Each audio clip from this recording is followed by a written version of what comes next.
వేదంతోనే భారత సంస్కృతికి గుర్తింపు ఉంటుందని శ్రీ జనార్దనానంద సరస్వతి స్వామి సంస్కృతి ట్రస్ట్ చైర్మన్ సాయినాథ్ శర్మ తెలిపారు. ఈ నెల 8 నుండి 12 వరకు జరిగే రజతోత్సవ వేడుకల్ని పురస్కరించుకొని స్కందగిరి దేవాలయంలో బ్రోచర్ని విడుదల చేశారు. 25 ఏళ్ల క్రితం 6గురితో వేద పాఠశాల ప్రారంభించినట్లు తెలిపారు. రజతోత్సవం సందర్భంగా సుమారు 600 మంది వేద పరీక్షలకు హాజరవుతున్నారని తెలిపారు.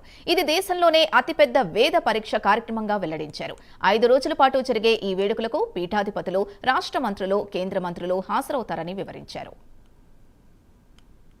వేదమాతల గురించి మీరందరూ విన్నారు, తెలుసుకుంది. వేద ఎంత ఇంపార్టెంట్, ఎంత ప్రాముఖ్యతగా ఉన్నది. ఈ సనాతన ధర్మాన్ని కాపాడటానికి వేదమే మూలమని, అది వేద మాతను ప్రేమించే ప్రేమికులందరూ ఈ సభలకు వచ్చి వేదాన్ని గురించి చెబుతూ వేదాన్ని మూలకు తీసుకుని వెళ్ళి ఈ సనాతన ధర్మాన్ని కాపాడాలని, అటువంటి ముఖ్య ఉద్దేశంతో ఈ సభలు 25 సంవత్సరాలుగా అఖండంగా కష్టపడి ఈ బృహత్ కార్యక్రమాన్ని 8వ తారీఖు నుంచి ప్రారంభం కానున్నది.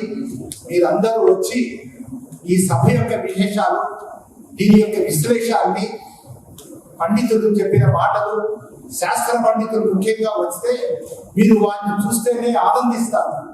ఇక్కడ ఆ టైంలో మీరందరూ వచ్చి మీ పాదం పెట్టి ఈ యొక్క వేదమాత యొక్క గొప్పతనాన్ని చూసి ఆనందించి మీరు ప్రచారం చేసి మీరు ధన్యులు కండి, దేశాన్ని ధన్యులు చేయండి.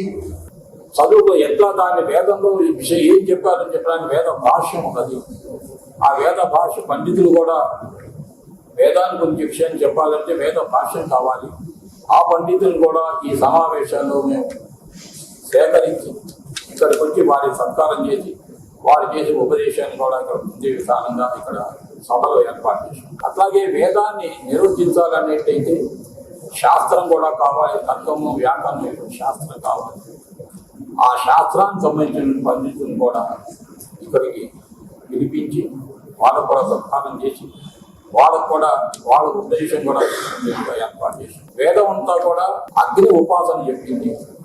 ఆ అగ్ని ఉపాసన చేస్తున్నటువంటి ఆయుధాకుల్ని కూడా ఇక్కడ మనం పిలిచి వాళ్ళకు కూడా సత్కారాలు ఏర్పాటు చేస్తాం.